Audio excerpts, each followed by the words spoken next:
Hello there, this is Beth, and this is the top 5 Tarot decks of 2016.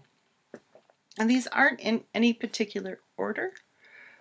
And what I try to do when I do this is things that I've used consistently over the year or just really loved during the year. And they tend to be things I reach for a lot or even just look at. I'm going to start with the New Wave Tarot. I got this on Etsy.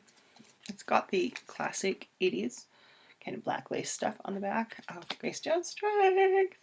It's like one of my favorite strength cards. Just, it's Grace Jones, I mean, seriously. And there is a unboxing of this deck. It's just a fun deck. Especially, I was a teenager in the 80s. These were the bands I was listening to. A lot of them. It's just a fun deck. She did a really nice job at conceptualizing it, I think. And I like how it looks still. Liz Fraser is the star. Oh, just, oh. Emperor Peter Murphy. And she goes through some uncommon choices in the deck. Not does it always go for the, like here's one of the more uncommon choices. You got David Bowie. Oh God, I can't remember his name. I have him brain cap. I can't remember this dude's name at the moment. She has a little sheet that comes with it that has everyone. I get her. Oh, I love her. Romeo Void is such an awesome group.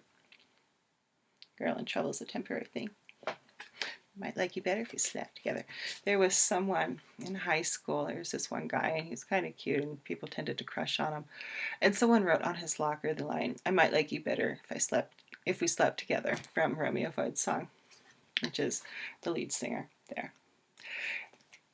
And he wrote back to her, "I might like you better if I knew who the fuck you were."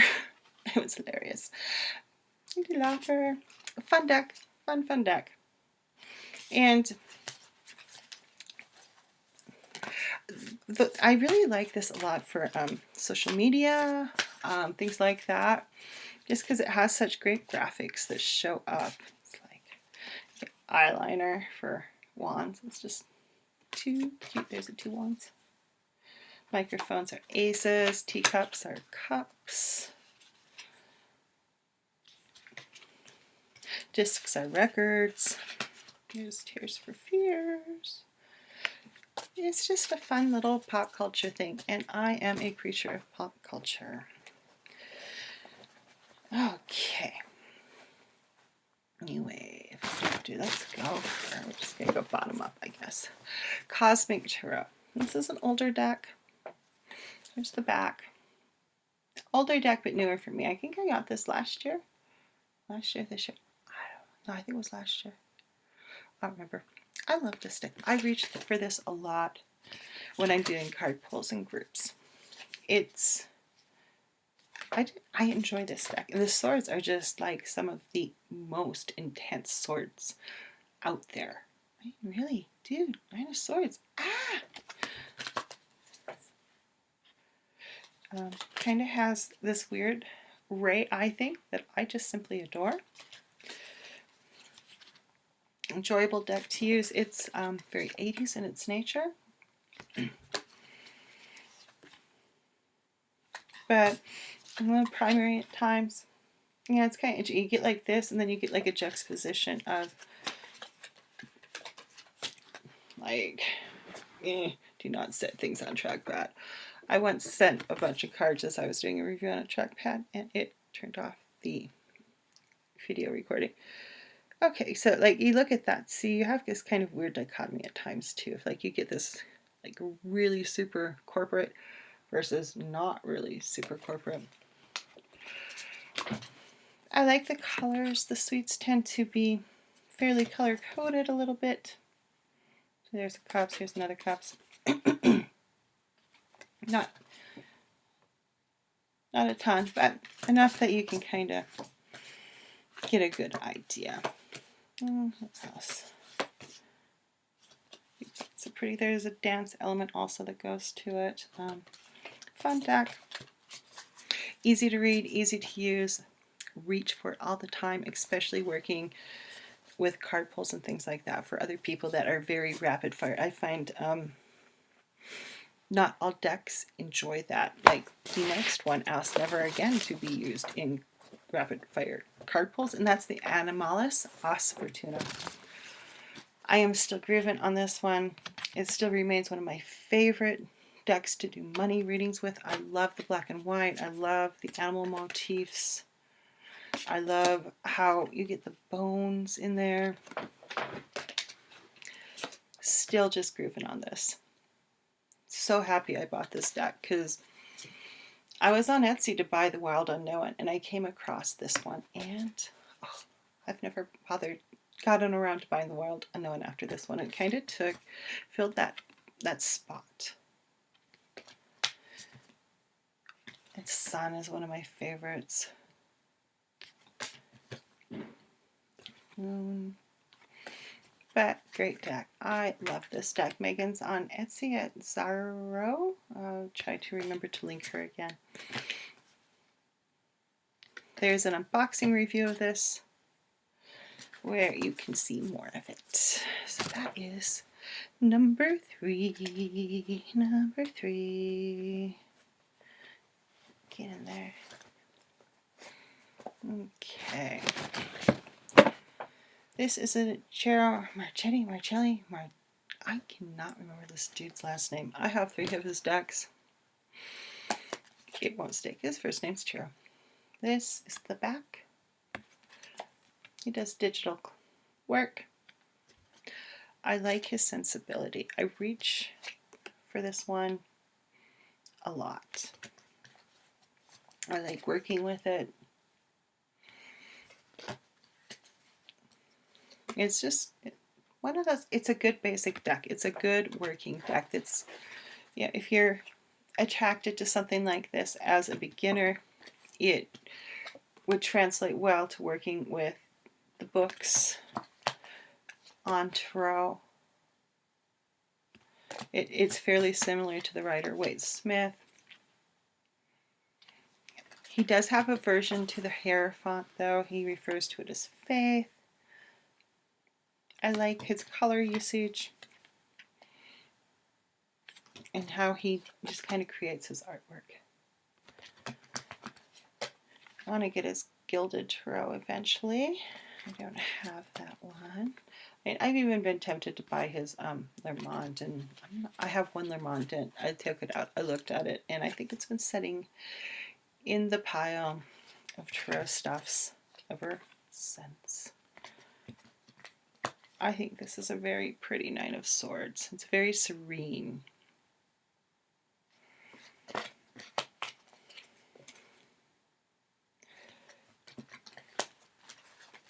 Who else? There's also, I'm pretty sure there's an unboxing of actually everything I've done so far. Who else? I like, there's a feminine aspect to the pages often. I often find that in the court cards you get a lot more male energy than you get female energy. And I like it when things are a little bit more balanced out. Swords in this one tend to be very pretty. I like pretty too. They tend to be very green. Some cups. Good, solid deck. I really do enjoy using this. This is another one I use a lot for card pulls in groups and things like that. Okay. The last one on the list for Tarot decks, because I'm doing Oracle cards separate, because, dude, really, they're just too different to even, like, compare. Well, this one, Star Child, Akashic Tarot. Oh, baby kittens. This deck I got, and I thought it was gorgeous what I saw online. That was simply gorgeous. And when I got it, it was even more stunning in person. And there's only there's one other deck think it's also Indy. It's not. I can't remember who it is. Here's my Queen of Wands. There's my girl. This has a sensibility that just really works well with my work with sacred geometry. I just love this deck. I reach for it over and over and over and over again. It's just beautiful. Reads, just beautiful readings. Wonderful card pulls. It's just a very beautifully magic deck. She did such a wonderful job at creating this. I would highly recommend it. She has a Moonchild coming out sometime, and I'm just like, oh my god, gimme, gimme, gimme, makes grabby hands.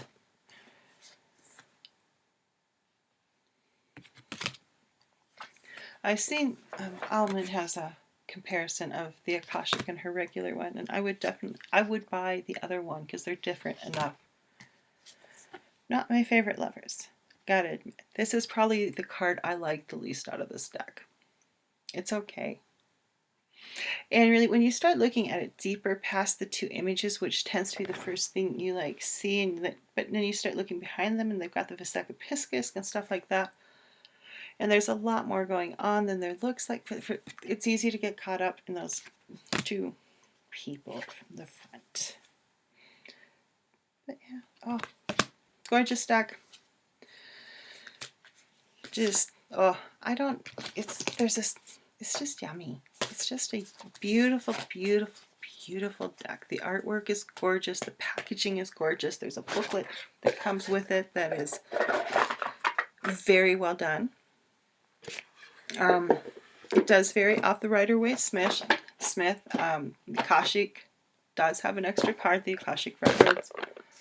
Death is transformation. Hermit is serenity. That's perspective. There's one that's perspective. So she does go off course a little bit as far as what she names the card. But if this deck speaks to you, really just snarf it up if you get the chance. Yeah, buy it for yourself for Christmas or something if it's speaking to you. And it's a great deck. It's nice because it's an independent deck. It comes in a real box, unlike commercial tarot decks. Why do commercial tarot decks come in crappy boxes, but commercial oracle cards come in good boxes like this? I'm still waiting for an answer. If you have one, leave it in the comments below, because really, I don't get why tarot decks have crappy boxes and oracle decks don't. Okay, enough of that rant, because I've ranted on that more than once now. Alrighty, thank you for watching the top 5 tarot decks of 2016.